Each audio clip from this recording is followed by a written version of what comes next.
TMCP করলেই কি কলেজে চাকরি? কসবার পর এবার কাকদ্বীপ কলেজ। মনোজিৎ মিশ্রের মতো কাকদ্বীপ কলেজেও অস্থায়ী চাকরি পেয়েছেন 7 জন টিএমসিপি নেতা কর্মী।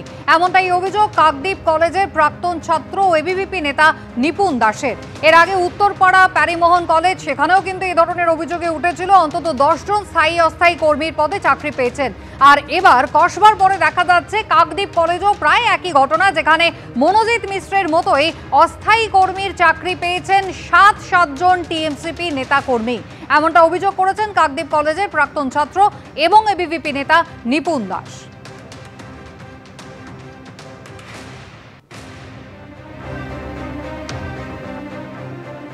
কথা বলবো, আমাদের প্রতিনিধি গৌতম মণ্ডল রয়েছেন আমাদের সঙ্গে। গৌতম, কবে থেকে এই অস্থায়ী কর্মীর চাকরি তাদেরকে দেওয়া হলো? কাদের সুপারিশেই বা চাকরি পেলেন?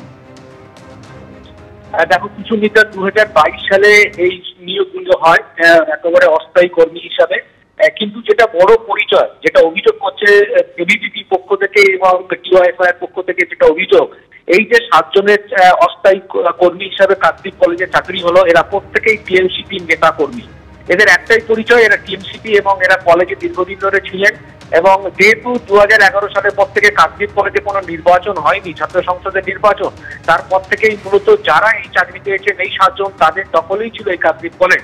পরবর্তীকালে 2022 সালে এরা এই চাকরি পান এবং এই গভর্নিং বডির যিনি চেয়ারম্যান কাকদ্বীপের বিধায়ক মন্টুরাম পাখিরা, তিনি জানিয়েছেন যে এই যাদের চাকরি দেওয়া হয়েছে এরা অভাবী পরিবার, তাই জন্য আমাদের ন্যাকের মূল্যায়ন চলছিল, সেই সময় তড়িঘড়ি আমাদের কয়েকজনকে চাকরি দিতে হয়েছে। কিন্তু আমরা যখন পাল্টা প্রশ্ন করেছিলাম বিধায়ককে যে এদের জন্য কি কোনো রকম আপনারা বিজ্ঞপ্তি দিয়েছিলেন বা কোনো রকম ভাবে পরীক্ষা নেওয়া হয়েছিল যে নিয়োগের যে একটা অস্থায়ী কর্মীদেরও তো নিয়োগের একটা পদ্ধতি থাকে, তখন সেটা তিনি কার্যত এড়িয়ে গিয়েছেন এবং তিনি বলেছেন যে এরকম কিছু হয়নি। এবং এই যে এবিভিপির একজন কর্মী, এই কলেজের প্রাক্তন ছাত্র নিপুণ দাস, তার যেটা অভিযোগ 2022 সালের এই নিয়োগের পর 2023 সালে তিনি এটা নিয়ে প্রতিবাদ করেছিলেন যে কি করে 7 জন টিএমসিপি কর্মী তাদের এখানে চাকরি হলো। সেইটা প্রতিবাদ করা নিপুণ দাসের যেটা অভিযোগ যে তাকে কলেজ ইউনিয়নের মধ্যে ঢুকিয়ে তাকে মারধর করা হয় এবং পরবর্তীকালে তিনি কাকদ্বীপ থানায় লিখিত অভিযোগ দায়ের করেছিলেন।